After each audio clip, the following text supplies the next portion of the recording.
Hello everyone, welcome to my channel Seva medical academy. आज के lecture में हम माइक्रोबायोलॉजी का एक वेरी इंपॉर्टेंट टॉपिक पढ़ने वाले हैं which is bacteria. Okay, today we will understand what bacteria are, how they were discovered, their characteristics and their role in nature. इस लेक्चर में हम कवर करेंगे discovery of bacteria, definition of bacteria, introduction, characteristics of bacteria, role of bacteria. So let's start our lecture. The first one is history and discovery of bacteria. Okay, history and discovery of bacteria. सबसे पहले बात करते हैं bacteria की discovery के बारे में। तो बैक्टीरिया को सबसे पहले 1676 में एंटोनी वैन ल्यूवेनहुक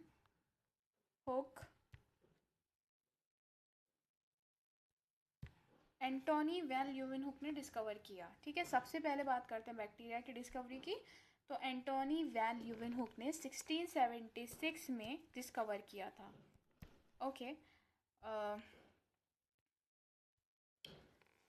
ये एक डच साइंटिस्ट थे और उन्होंने अपने बनाए हुए सिंपल माइक्रोस्कोप का यूज़ किया था जब उन्होंने माइक्रोस्कोप से वाटर सैंपल ऑब्जर्व किया। ओके, वाटर सैंपल ऑब्जर्व किया तो उन्होंने बहुत छोटे मूविंग ऑर्गेनिज्म दिखाई दिए।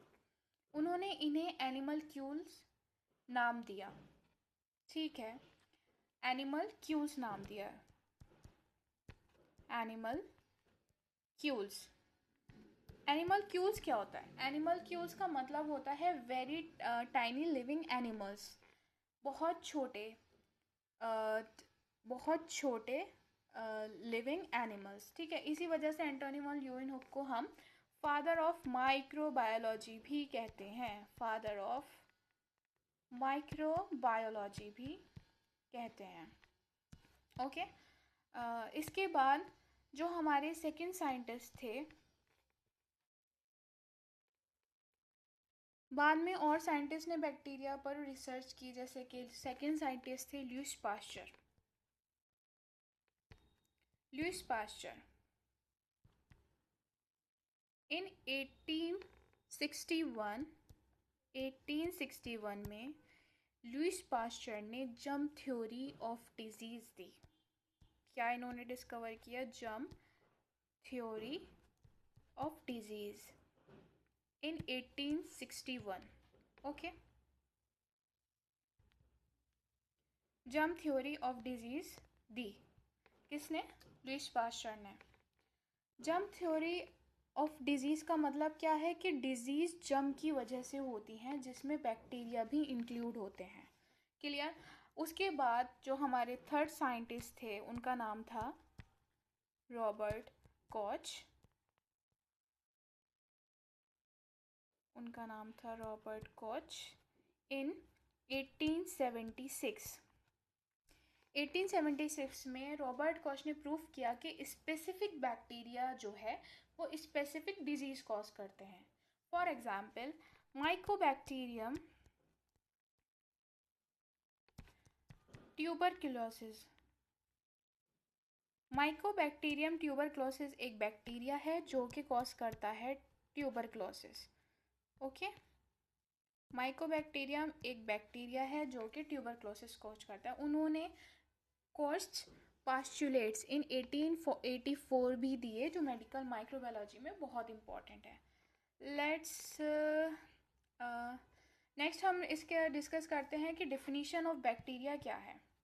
Okay, so second one is definition. Definition: Bacteria are microscopic, unicellular, prokaryotic microorganisms that are found almost everywhere in nature.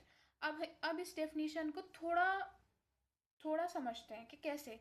हमने बात की बैक्टीरिया और माइक्रोस्कोपिक। माइक्रोस्कोपिक का क्या मतलब होता है? माइक्रोस्कोपिक बैक्टीरिया इतने स्मॉल होते हैं कि हम उसे अपनी नेकेड आइज से नहीं देखे जा सकते। इसे देखने के लिए माइक्रोस्कोप की ज़रूरत पड़ेगी। तो फर्स्ट वन इज़ हमने क्या पढ़ा? Bacteria are microscopic. दूसरा हमने पॉइंट है यूनिसेलुलर। यूनिसेलुलर का क्या मतलब है? Unicellular single cell. यूनिसेलुलर का मतलब है single cells, single cell organism. Bacteria सिर्फ एक सेल से बने होते हैं, लेकिन ये सिंगल सेल ही सारे लाइफ फंक्शंस परफॉर्म करता है। Okay, third one is third one is prokaryotic. Prokaryotic, अब प्रोकैरियोटिक का क्या मतलब होता है? प्रोकैरियोटिक का मतलब है ट्रू न्यूक्लियस प्रेजेंट नहीं होता। प्रोकैरियोटिक का मतलब है ट्रू न्यूक्लियस प्रेजेंट नहीं होता। डीएनए साइटोप्लाज्म में फ्रीली प्रेजेंट होता है, जिसे न्यूक्लियाइड रीजन कहा जाता है। ठीक है, इसी वजह से बैक्टीरिया का सेल स्ट्रक्चर जो है वो सिंपल होता है। Okay, definition is complete. अब हम नेक्स्ट पॉइंट पे बात करेंगे कि इंट्रोडक्शन ऑफ बैक्टीरिया की हम बात करते हैं। Introduction of bacteria. बैक्टीरिया अर्थ पर सबसे पुराने माइक्रो ऑर्गेनिज्म में से एक है। साइंटिस्ट के अकॉर्डिंग बैक्टीरिया 3.5 बिलियन ईयर्स से अर्थ पर एग्जिस्ट कर रहे हैं। बैक्टीरिया को यूबिक्वाइटस ऑर्गेनिज्म भी कहा जाता है। ठीक है, यूबिक्वाइटस, अब हमने पढ़ा यूबिक्वाइटस। बैक्टीरिया को यूबिक्वाइटस ऑर्गेनिज्म कहा जाता है। यूबिक्वाइटस का मतलब होता है प्रेजेंट एवरीवेयर। बैक्टीरिया हमें ऑलमोस्ट हर जगह मिलते हैं। और दूसरा जो इम्पोर्टेंट पॉइंट था इंट्रोडक्शन में कि बैक्टीरिया जो है 3.5 बिलियन ईयर्स से अर्थ पर एग्जिस्ट कर रहे हैं साइंटिस्ट के अकॉर्डिंग। ठीक है, और बैक्टीरिया सबसे पुराने माइक्रो ऑर्गेनिजम्स होते हैं। बैक्टीरिया हर जगह प्रेजेंट होते हैं, लाइक सॉइल में, वाटर में, एयर में, फूड में, प्लांट्स में, एनिमल्स में एंड ह्यूमन बॉडी में। ह्यूमन बॉडी में भी बैक्टीरिया नेचुरली प्रेजेंट होते हैं। फॉर एग्जाम्पल, ह्यूमन में कहाँ होगा? ह्यूमंस में स्किन में होगा,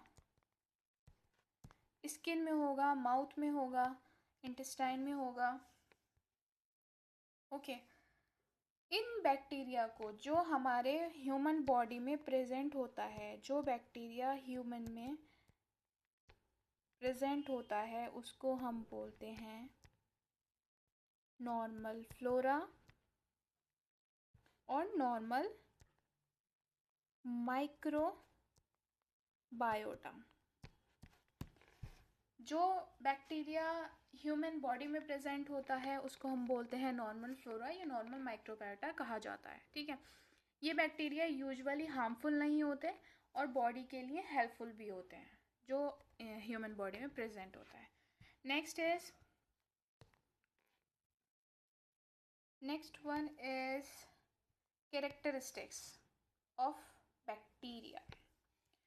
अब बात करते हैं बैक्टीरिया की इंपॉर्टेंट कैरेक्टरिस्टिक्स की। तो बैक्टीरिया जो है वो यूनिसेलुलर ऑर्गेनिज्म है। बैक्टीरिया जो है यूनिसेलुलर ऑर्गेनिज्म है। बैक्टीरिया सिंगल सेल ऑर्गेनिज्म होते हैं। ये सिंगल सेल ही परफॉर्म करता है इसका मेटाबॉलिज्म, इसकी ग्रोथ और इसकी रिप्रोडक्शन। दूसरा जो हमारा पॉइंट है वो है ये प्रोकैरियोटिक सेल होता है। Prokaryotic cell, it means bacteria prokaryotic organism होते हैं। इनमें ट्रू न्यूक्लियस प्रेजेंट नहीं होता और इनमें मेम्ब्रेन बाउंड ऑर्गेनेल्स भी नहीं होते, जैसे कि mitochondria, Golgi apparatus, endoplasmic reticulum जो है ये प्रेजेंट नहीं होते। और इसीलिए हम बैक्टीरिया को सिंपल माइक्रो ऑर्गेनिज्म भी हम बोलते हैं। ठीक है, इसका जो रहता है बेसिकली माइक्रोस्कोपिक साइज में बैक्टीरिया का साइज जनरली 0.5 माइक्रोमीटर से लेके 5 माइक्रोमीटर तक होता है।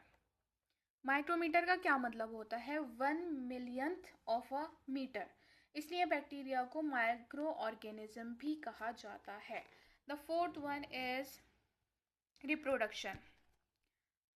बैक्टीरिया मेनली रिप्रोड्यूस करते हैं बाइनरी फिजन से। बाइनरी का मतलब है दो और फिजन का मतलब है डिवीजन। बाइनरी का मतलब है टू एंड फिजन का मतलब है डिवीजन। इस प्रोसेस में एक बैक्टीरियल सेल डिवाइड होकर दो न्यू आइडेंटिकल सेल्स बना देता है। ये प्रोसेस बहुत फास्ट होता है, कभी कभी बैक्टीरिया 20 मिनट्स में डबल हो सकते हैं। Okay, the fifth one is shape different shape. Bacteria जो है डिफरेंट शेप का होता है। इंपॉर्टेंट शेप्स हम पढ़ते हैं, कोकाई स्पेरिकल शेप होता है, बेसिलाई रॉड शेप्ड होता है, स्पेरिलियम स्पायरल शेप्ड होता है, and vibrio is a comma shaped होता है। बैक्टीरिया की शेप आइडेंटिफिकेशन में हेल्प करती है। नेक्स्ट हम बात करते हैं रोल ऑफ बैक्टीरिया। बैक्टीरिया का रोल क्या है? सो बैक्टीरिया के रोल दो तरीके का होता है। The first one is beneficial and the second one is harmful. अब हम बात करते हैं बेनिफिशियल की। बैक्टीरिया बेनिफिशियल कैसे रोल प्ले करता है? कुछ बैक्टीरिया ह्यूमन बॉडी और इन्वायरमेंट के लिए यूजफुल होते हैं। जैसे इंटेस्टाइन में प्रेजेंट बैक्टीरिया डाइजेशन में हेल्प करेगा। कुछ बैक्टीरिया विटामिन के और विटामिन बी प्रोड्यूस करते हैं। बैक्टीरिया फूड फर्मेंटेशन में भी यूज़ होते हैं। एग्जाम्पल के तौर पे कर्ड हो गया, योगर्ट हो गया, चीज़ हो गया। बैक्टीरिया जो है डेड प्लांट्स और एनिमल्स को डिकम्पोज करते हैं। इस न्यूट्रिएंट्स सॉइल में वापस चले जाते हैं। इससे जो है न्यूट्रिशन सॉइल में वापस चले जाते हैं। और हार्मफुल रोल कैसे प्ले करता है? कुछ बैक्टीरिया पैथोजेनिक होते हैं। पैथोजेनिक का क्या मतलब होता है? पैथोजेनिक का मतलब है डिजीज कॉजिंग, कि वो बैक्टीरिया डिजीज कॉज करते हैं। ये बैक्टीरिया इन्फेक्शन और डिजीज कॉज करते हैं। For example tuberculosis, typhoid, cholera, pneumonia and infections spread हो सकते हैं।